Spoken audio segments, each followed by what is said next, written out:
کے ساتھ ہم سب اجتماعی طور پر درود و سلام کا نذرانہ پیش کرنے کی سعادت حاصل کر لیں۔ الصلاۃ والسلام علیک یا سیدی یا رسول اللہ وعلی آلک و اصحابک یا سیدی یا حبیب اللہ۔ کرتا ہوں میں سرکار کے تذکار مسلسل،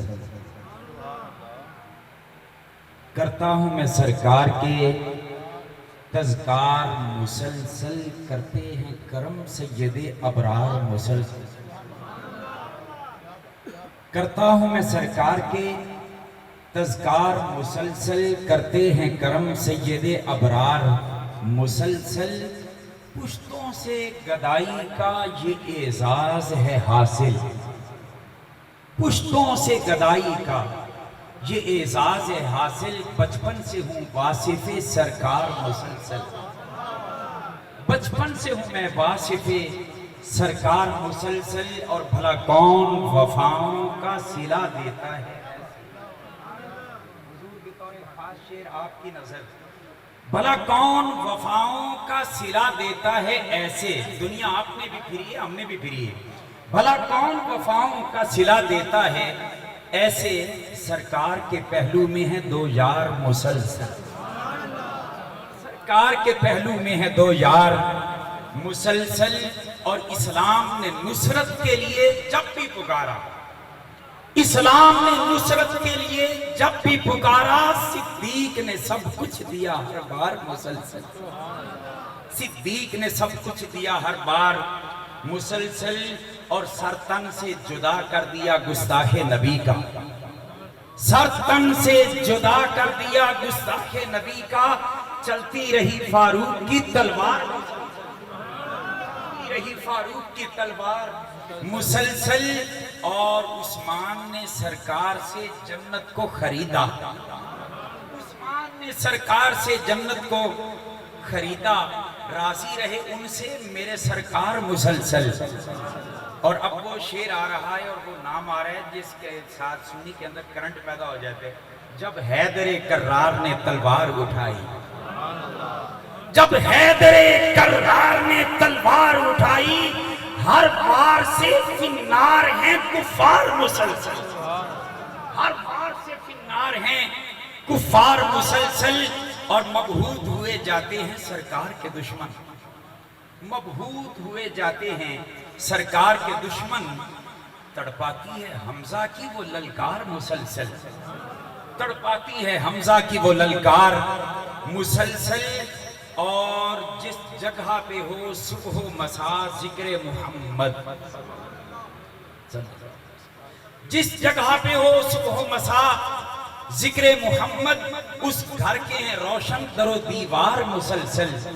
اور جس موت سے آ جائیں نظر رحمت عالم، جس موت سے آ جائیں نظر رحمت عالم، قربان میں اس موت پہ 100 بار مسلسل، قربان میں اس موت پہ 100 بار مسلسل۔ جس موت سے آ جائیں نظر رحمت عالم۔ آج اس آستان فیض پہ بیٹھ کر یہ میرے لیے دعائیہ کلمات سمجھ لیں، حضور آپ آمین کہہ دیں بڑا پار ہو جائے گا۔ جس موت سے آ جائیں نظر رحمت عالم، جس موت سے آ جائیں نظر رحمت عالم، قربان میں اس موت پہ 100 بار مسلسل۔ اور ایک بار پکارا تھا شہیدی کو کرم ہو، ایک بار پکارا تھا شہیدی کو کرم ہو، انعام ملے مجھ کو لگاتار مسلسل۔ اور حسنین کریمین کی صورت سے اے انعام، حسنین کریمین کی صورت سے اے انعام، نظر آتے ہیں سرکار کے انوار مسلسل۔ کرتا ہوں میں سرکار کے تذکار مسلسل، کرتے ہیں کرم سید ابرار مسلسل۔ ہزاروں حمدیں اللہ کے کائنات کے لیے، بے شمار درود و سلام سید لولاک آپ کی آل پاک اصحاب پاک کے لیے۔ الحمدللہ العظیم آج اس خوبصورت کورس مقدس کی تقریب سعید میں میں اور آپ حاضری کی سعادت حاصل کر رہے ہیں۔ شہنشاہ ولایت حضرت پیر سید جماعت علی شاہ صاحب رحمت اللہ تعالی علیہ ثانی، ان کے عرس مقدس کی تقریب میں حاضری کی سعادت کمالات حاصل کر رہے ہیں. دعا کریں خلاق کائنات ہم سب کی حاضری کو شرف قبولیت نصیب فرمائے. اس حاضری کو ہم سب کے لیے دین و دنیا میں برکتوں کا ذریعہ اور آخرت میں نجات کا سبب اور سامان بنائے. حضرات مکرم انشاءاللہ تبارک و تعالی جو وقت مجھے دیا گیا اس کے اندر ہی چند باتیں عرض کرنے کی کوشش کر رہا ہوں. الحمدللہ العظیم مجھ سے پہلے ہمارے نوجوان خطیب جناب مولانا عارف ستار القادری صاحب بڑے خوبصورت انداز میں عقیدہ اہل سنت پر گفتگو فرما رہے تھے. اور ان اللہ والوں کی بارگاہوں میں آنے کی برکات ہی یہ ہیں کہ یہاں پہ آنے والے کا عقیدہ کبھی خراب نہیں ہوتا. جب ابلیس راندہ درگاہ ہوا تھا, پوری ہسٹری کی طرف میں نہیں جاؤں گا, اس نے وہاں سے نکلتے ہوئے کہا تھا اے رب کریم میرا بیڑا تو غرق ہوا ہے مگر میں پوری انسانی آبادی سے جو آدم کی اولاد ہے میں بدلے لوں گا, سب کو گمراہ کروں گا اور جہنم کی طرف پھینکوں گا. اور کہا فَبِعِزَّتِكَ لَأُغْوِيَنَّهُمْ أَجْمَعِينَ, لَأُغْوِيَنَّهُمْ میں سب کو اغوا کروں گا, سب کو دھوکہ دے کر اپنے راستے پہ کھینچوں گا. اور اس بات پر اس نے قسم کھائی تھی فَبِعِزَّتِكَ اے رب تیری عزت کی قسم. اس کا مطلب یہ ہے توحید کو لگی سی حالی بھی رب کی عزت کی آپ کی قسمیں کھا رہے ہیں حالانکہ دھکا مل چکے. یہ مطلب ہے رکھی توحید جیڑی اللہ والے نے چھڑ کے ہے نا, یہ شیطانی توحید ہے, یہ فرشتیاں والی توحید نہیں. اس نے کہا یا اللہ تجھے مانوں گا کسی اور کو نہیں مانوں گا. فرشتوں نے جب حکم ملا سجدہ کرو, فرشتے سجدے میں جھک کر انہوں نے کہا یا اللہ تینوں بھی منائیں گے, جنوں تو منوائے گا. الحمدللہ کچھ لوگ شیطانی تو عید چاہی پھرتے ہیں, صرف اللہ کو مانو کسی اور کو نہ مانو. ہم فرشتوں والی نورانی تو عید لیے ہوئے ہیں, ہم کہتے ہیں یا اللہ تینوں بھی منائیں گے تیرے پیاریاں بھی منائیں گے. اور اسی لیے ہم کبھی علی پور شریف, کبھی چورا شریف, کبھی بابا فرید الدین گنج شکر کے آستان پہ ہم پھر رہے ہیں اور کہتے کیا پھرتے ہیں کہ گردشے کوئے یار کرتا ہوں, میں گردشے کوئے یار کرتا ہوں, بس یہی کاروبار کرتا ہوں, بندگی کی نہیں خبر مجھ کو, تیرے بندوں سے پیار کرتا ہوں. ان آستانوں پہ ہم سلام عقیدت کے لیے کیوں حاضر ہوتے ہیں اس کی وجہ بتانے لگا ہوں. شیطان جب وہاں سے نکلا اس نے کہا کہ ربا میں ابن آدم سب کو گمراہ کروں گا. میرے رب نے فرمایا دفع ہو جا, تو پورا ٹل لگا لے, زور لگا لے, مگر میرے خاص بندوں پر تیرا داؤ نہیں چلے گا. اللہ عبادک منہم المخلصین. شیطان نے بھی کہا یا اللہ تیرے جو مخلص بندے ہیں نا ان پر میرا داؤ نہیں چلے گا. میرے رب نے بھی فرمایا ان عبادی لیس لک علیہم سلطان, جو میرے بندے ہیں نا ان پر تیرا داؤ نہیں چلے گا. بڑی قابل توجہ بات. اس نے کہا سب کو گمراہ کروں گا. میرے رب نے فرمایا میرے نیک بندوں کو گمراہ نہیں کر سکتا. اچھا ایمان سے بچائیں. ایک چھوٹا سا مسئلہ آپ سے پوچھنے لگا ہوں. آپ کماتے ہیں دنیا دن میں 1000, 10,000, لاکھ, 2 لاکھ, 4 لاکھ کما لیں, تو کبھی ہتھیلی پہ رکھ کر ایسی گلیوں بازاروں میں جاتے ہیں کہ جہاں وہ لٹ جانے کا خدشہ ہو؟ نہیں جاتے. کیوں؟ اس لیے کہ دن بھر کی کمائی لٹ جائے گی. میں صرف آستان فیض پہ بیٹھ کر ان اللہ والوں کے قدموں میں بیٹھ کر ان کا پیغام آپ تک پہنچانے لگا ہوں. ارے مال لے کر تو ان بازاروں اور گلیوں میں نہیں جاتا جن میں لٹ جانے کا خدشہ ہو. ایمان لے کے ہر جلسے کیوں چلا جانے گا؟ جی فلان بھی سن لئیے, فلان بھی سن لئیے, فلان بھی سن لئیے. یہ تو مطلب ہے ایمان وہ کٹ قیمتی سمجھے. میرا سوال یہ ہے ایمان زیادہ قیمتی ہے یا مال؟ ایمان. مال جہنم کی آگ کو نہیں بچا سکتا, ایمان بچائے گا. تو ایمان لے کر اللہ والوں کی محفلوں میں آنے والوں فائدہ کیا ملے گا؟ میں یہ عرض کرنا چاہ رہا ہوں فائدہ کیا ملے گا. یہ عرس ہم کرتے ہیں, یہ عرسوں پہ آتے ہیں, مزارات پہ آتے ہیں, ہمیں فائدہ کیا ملے گا؟ کیونکہ ہم تو نفع نقصان دیکھنے والے لوگ ہیں. پہلی گل یہ کہ جڑے سانو ڈکدے نے انہاں اللہ والیاں دے مزاراں تے انہاں نوں آنا نصیب ہی نہیں. جنہاں نوں لبدا ہے دیکھ لو آئے بیٹھے. اچھا ہمیں ملتا کیا ہے؟ میں یہ سمجھانے لگا. اللہ پاک نے فرمایا شیطان تیرا مکر فریب سب پہ چل سکتا ہے، میرے خاص بندوں پہ نہیں چلے گا. بات ٹھیک ہے نا؟ تو جہاں پہ ایمان کا ڈاکو بھی کہے کہ میرا داؤ نہیں چلتا، ہم اپنے ایمان کو ان کی بارگاہ میں ہاتھوں میں ہاتھ دے کر محفوظ کر لیتے ہیں، کیونکہ ان پر داؤ نہیں چلتا جن کے ہاتھ ان کے ہاتھوں میں آ جائے، اور جن کے ہاتھوں میں ان اللہ والوں کا دامن آ جائے شیطان کا داؤ ان پہ بھی نہیں چلتا. اپنا ایمان عقیدہ بچانے کے لیے. اچھا یار ایک بات میں کرتا جاؤں، پتہ نہیں زندگی میں وفات کرے یا نہ کرے. جی قبر چلو جیندیاں کو تو پھر بھی فیض لب جاندے. حضرت بادشاہ سرکار کے پاس آئیں، حضرت کے پاس آئیں، پیار شاہ صاحب کے پاس آئیں، اور بزرگ ان کے پاس جائیں. چلو جیندیاں کوئی دعا لب گئی، کوئی فیض لب گیا. فوت ہونے تسی قبراں دے ٹورے پھردے ہو تے قبراں تو کی فیض لبنا؟ سوال کرتے نہیں کرتے؟ قبروں سے کیا ملتا؟ آؤ میں سمجھا دیتا ہوں قبروں سے کیا ملا. اللہ پاک کے قرآن سنانے لگا ہوں، کہیں سبحان اللہ. آپ میرے چو زور نہیں جڑا میں پہلے کہلوال سبحان اللہ تسی کہہ لیا، مگر تھوڑا یہ ماڑے بندے واسے بھی کہہ دیتا تھا.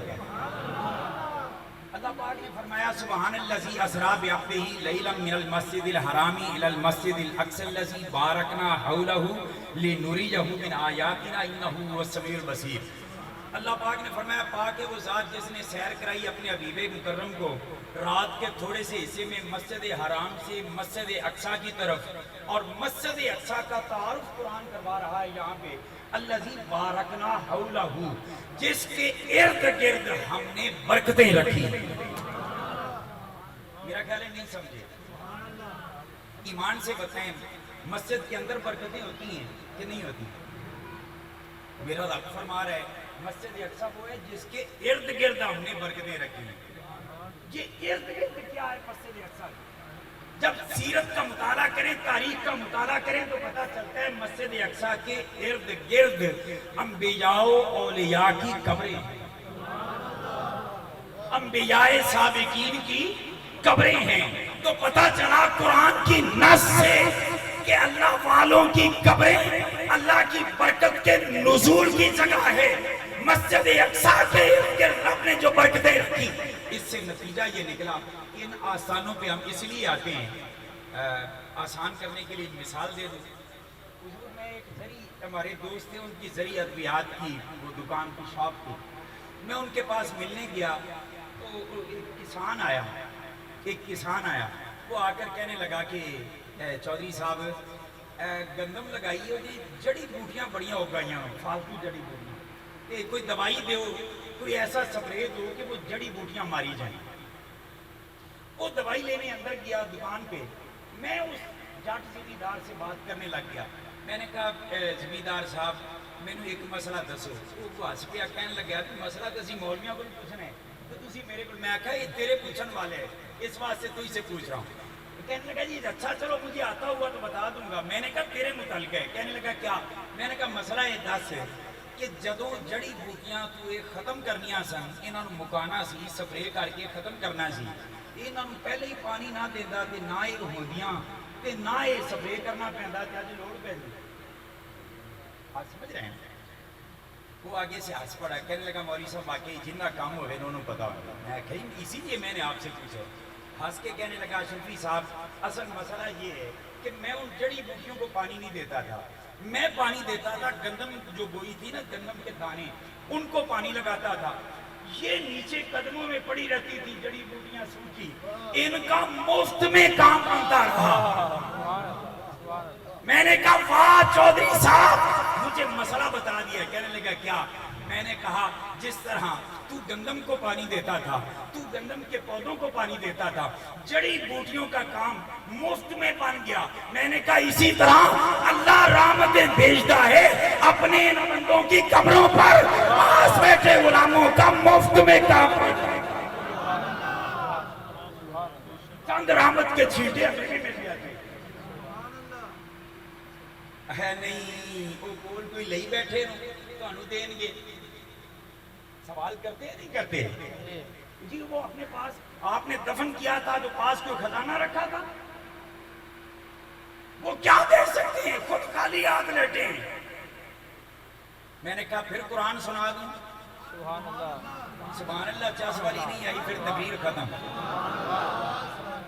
میں نے کہا پھر قرآن سناؤں کہنے لگے سناؤ میں نے کہا پہلی بات یہ ذہن میں رکھیں کہ مومن کی قبر کی 2 حیثیتیں حدیث پاک کے مطابق یا وہ جنت کے باغوں میں سے باغ ہے یا جہنم کے گڑھوں میں سے گڑھا ہے قبر میں جس نے حضور کو پہچان لیا اس کی قبر جنت کا باغ اس کی قبر جنت کا باغ یارو گال بھی حضور تے ہی مکنی ہے یہ بات بھی ذہن میں رکھیں کئی 3 سوال چاہیے پھرتے ہو جی قبر پوچھا جاسی تیرا رب کون ہے تیرا دین کی ہے میں آکھا ہر گل وہی تو کہنا ہے بخاری بھی کھا اتنے بخاری نے چک بڑے کہنے لگے وہ کیا میں نے کہا بخاری کو پڑھو بخاری کہتے ہیں قبر صرف ایک سوال ہونا ہے امام وہ کون سا فرماتے ہیں قبر میں ایک ہی سوال ہونا ہے مومن ہوگا تو اس سے سوال ہوگا ما کنتا تقول فی ھذا الرجل محمد اچھا یار عجیب گل چلو یہ حدیث پاک آئی ہے تو میں عرض کر دوں ایمانداری نے دسو یہ پوچھنا کہ اے کون ہے یہ تے سوال ہے کہ جے کوئی پوچھے اے کون ہے انعام اللہ شفیع نال نام ہی لے دے یہ سوال بن دے بھائی سادہ سی بات ہے امام بخاری تقسیم کر رہے ہیں نکیرین آتے ہیں قبر میں 3 جگہ سے یہ حدیث پاک بخاری میں ہٹ کے لائے ہیں مگر ایک ہی سوال والی کہتے ہیں جب نکیرین آتے ہیں بٹھا دیتے ہیں تو سوال کیا کرتے ہیں سوال کرتے ہیں ما کنت تقول فی ھذا الرجل محمد اگر مومن ہو تو اس سے سوال کرتے ہیں ان کے بارے میں تو کیا کہا کرتا تھا جو محمد ہے اسی یہ تو کہہ نہیں سکتے کہ امام بخاری کے لکھن کا مقصد ہے ایک فرشتے بوٹی لوانے پر یہ تو ہم کہہ نہیں سکتے تو پھر مجھے جو مسئلہ سمجھ میں آیا میں آپ کو سمجھانا چاہوں اس آستانے فیض کا صدقہ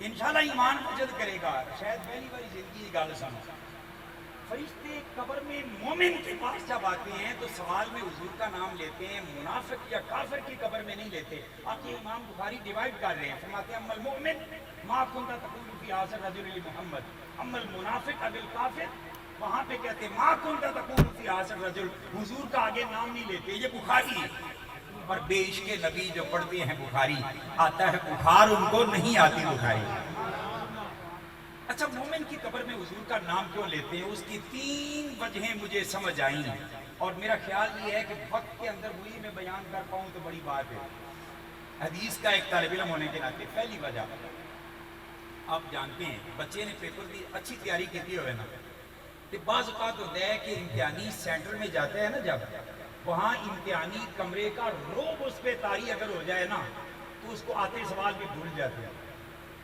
وہ واپس آ کے کہتے ہیں ابو جی میں نے آمدہ تھا سارا پیپر سی پر کر نہیں سکیا مطلب کہ کمرہ امتحان کی داشت اور واشت اور روب بعض اوقات آتے سوالات پہ بجھا دیتا ہے فرشتوں تم نے حضور کے غلام اور مومن کی قبر میں آ کر حضور کا نام ساتھ کیوں لیا سوال کے وہ جواب دیتے ہیں اس لیے لیا کہ ہم جانتے ہیں یہ مصطفیٰ کا نوکر ہے اور یہ بھی جانتے ہیں تنہائی میں بیٹھا ہے نئی جگہ ہے پردیس میں ہے نئی جگہ ہے باپ بیٹا بھائی بہن ہر کوئی چھوڑ کے چلا گیا اکیلا قبر میں پھنسا ہوا ہے تاریخ قبر ہے ہماری شکل بھی رب نے ڈرونی بنائی ہے جب ہم آئے ہیں نا قبر میں یہ ہے ڈر گیا تو ڈرنے کے بعد کمرہ امتحان میں آتے سوال بھی بھول جاتے ہیں میں نے کہا بالکل فرشتوں نے کہا اسی لیے ہم نے ساتھ نام محمد لیا ہے تاکہ اس کو بتا دیں کہ پریشان ہونے والی بات کوئی نہیں جنہ دا تو غلام ہے انہ دا اسی بھی غلام انس پیدا کرنے کے لیے تاکہ سوال میں کہیں جواب میں پریشان نہ ہو سکے دوسری بات اور دوسری کے بعد تیسری گفتگو ختم دوسری بات فرشتے نام کیوں لیتے ہیں فرشتوں نے کہا کہ دنیا کے اندر جو عادت ہوتی ہے انسان کی جو عادت ہوتی ہے قبر میں وہ سلامت رہتی ہے دنیا میں جو عادت ہے انسان کو قبر میں وہ غوث پاک دی کرامت نہیں سنی پرانی قبر تو انہوں زیلے زندہ کیتا دے پوچھا ہے یہ بھی دساں کی کردا سی سرنگی بجاندا سی عیسائی نے کہا اچھا سرنگی بجاندے اٹھے کہ غوث پاک نے اٹھایا تو انہیں سرنگی بجائی کہ نہیں بجائی جو دنیا میں بندے کو عادت ہوتی ہے قبر میں باقی رہتی ہے اس پر ایک حدیث پاک بھی سن لے برکت کے لیے تاکہ ہمیں آتی اچھی ڈالنے کا شوق پیدا ہو میرے آقا نے فرمایا بندے کو جب قبر میں دفن کر کے آتے ہو نا جون سے وقت بھی دفن کرو رات کا وقت ہے دن کا وقت ہے اس کو قبر کے اندر منظر یہ دکھایا جاتا ہے جیسے سورج غروب ہونے کے قریب ہے عصر قضا ہونے والی اتنے میں فرشتے آتے ہیں نکیرین سوال کرنے کے لیے اب جس بندے کی نماز کی عادت ہے وہ کہتا ہے کہ فرشتوں رک جاؤ سوالوں کا جواب بعد میں کر لینا سورج غروب ہونے لگا ہے میری ابھی عصر کی نماز رہ گئی ہے پہلے مجھے نماز پڑھ لینے دو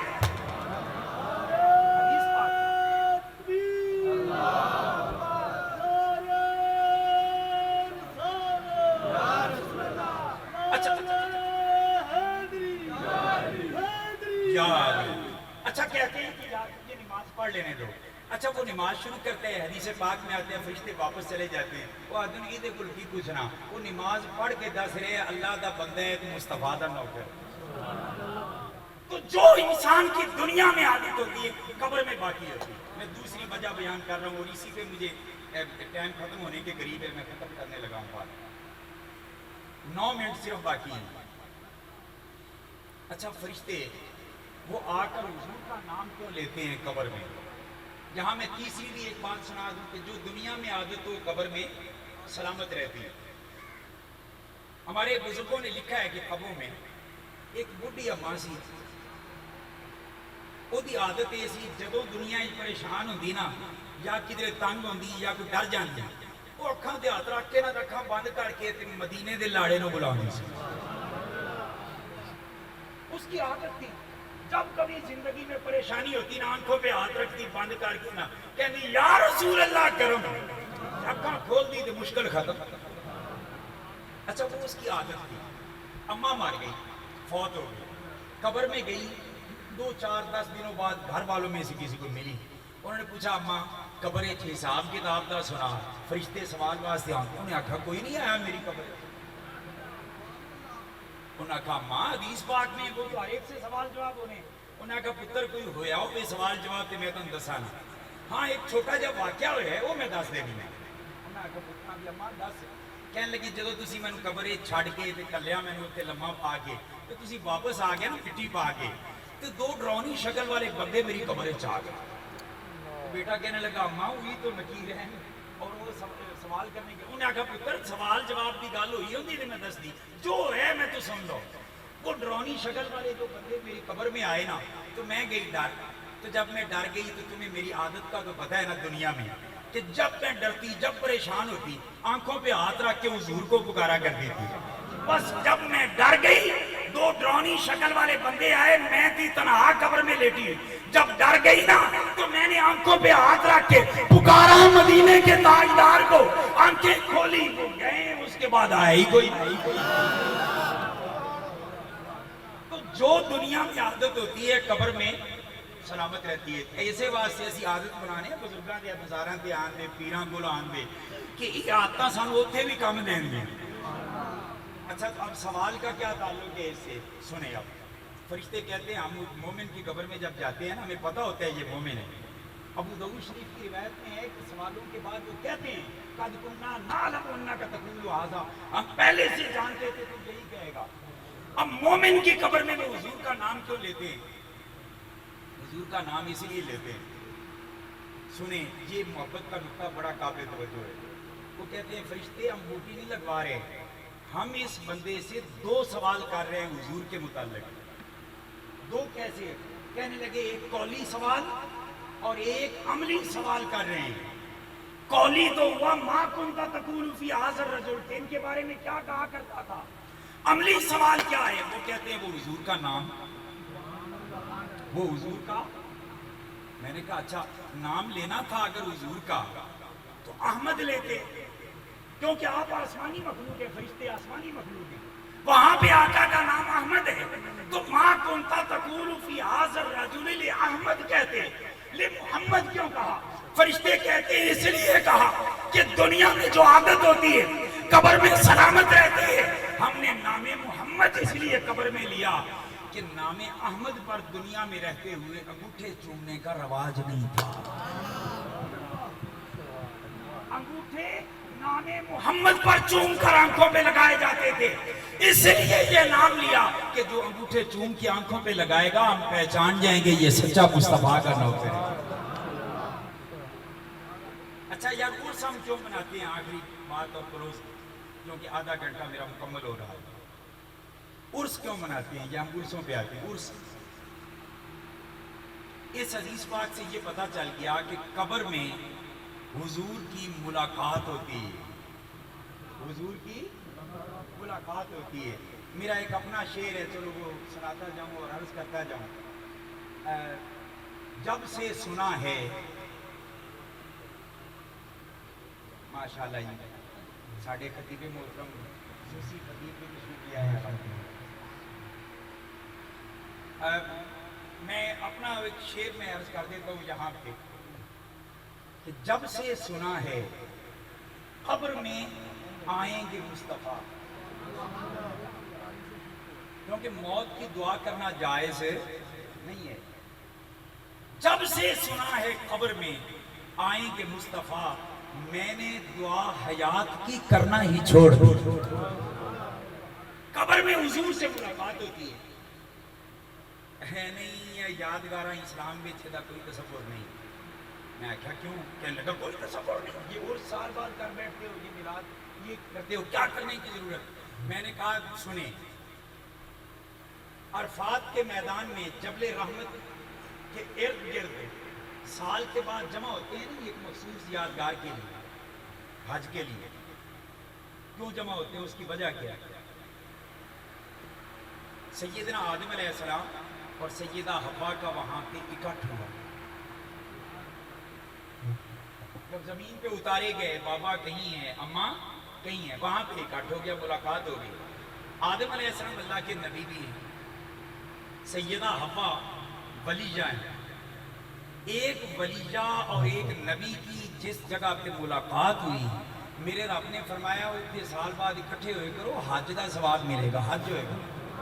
تو یادگار تو میرا رب خود قائم کر رہا ہے، جہاں پہ آدم اور ایک اللہ کی ولیجہ کی ملاقات ہو، وہاں اگر سال بعد جمع ہونا یہ ناجائز نہیں ہے، تو اس قبر والے پیر جماعت شاہ صاحب رحمۃ اللہ علیہ جیسے مرد کلندر اور ان ولیوں کی قبر میں جب پہلی رات ہوتی ہے، حضور سے ملاقات ہوتی ہے، تو یہاں بھی مان جاؤ جہاں نبی اور ولی کی ملاقات ہوتی ہے وہاں سال بعد اکٹھا ہونا یہ کوئی برا کام نہیں ہے۔ میرے رب نے اکٹھا کرنا کر کے بتا دیا ہے کہ عرفات میں اکٹھے ہو جاؤ گے ثواب ملے گا، اور یہاں اکٹھے ہو جاؤ گے تو پھر بھی ثواب ملے گا۔ ہم ان اللہ والوں کے عرسوں کی تقریبوں میں اسی لیے حاضر ہوتے ہیں تاکہ ان سے برکتیں سمیٹیں۔ اور رہ گئی گالو کہ تو لبدہ کی ہے، خالی ہاتھ تسی دفن کیتے ہے، کول کوئی خزانہ رکھیا نہیں کہ پھر آ کے تو لیندے کیجئے تو منگدے کیجئے تو ملدہ کیے، تو بھئی بڑی آسان سی بات ہے۔ اللہ کا قرآن فرماتا ہے وَلَكُمْ فِيهَا مَا تَشْتَهِي أَنفُسُكُمْ، جنتی کے لیے فرمایا کہ جو وہ چاہے رب سے پائے گا۔ ہم نے چاہا کہ رزق مل جائے، ضروری نہیں کہ میرا رب دے۔ ہم نے چاہا کہ اولاد مل جائے، ضروری نہیں کہ میرا رب دے۔ مگر ان قبر والوں سے جن کی قبریں جنت کے باغ بنی ہوتی ہیں نا، ان سے میرے رب کا وعدہ ہے کہ جو تم چاہو گے وہ تمہیں ملے گا۔ ہم ان کے درباروں پہ آ کے دعا کرتے ہیں نا تو یہ ہماری سفارش کر دیتے ہیں، ان کا چاہنا ہوتا ہے ہمیں عطا ہو جاتا ہے۔ اور الحمدللہ مانگنے والے، درباروں پہ آنے والے، انہیں اللہ کی طرف سے رحمتیں اور برکتیں ملتی ہیں اور ہم وہ برکتیں حاصل کرتے ہیں۔ اللہ پاک کی بارگاہ میں دعا ہے کہ اللہ پاک ہم سب کو اہل اللہ کا سچا غلام رکھے، اور اہل اللہ کی بارگاہ میں سلام عقیدت پیش کرنے کے لیے آنے والے گفتگو ختم کر رہا ہوں اس شعر پر کہ ان کی الفت یہ کام کرتی ہے، ہر نظر احترام کرتی ہے، جو نبی پر سلام پڑھتے ہیں اس کو دنیا سلام کرتی ہے۔ وما علینا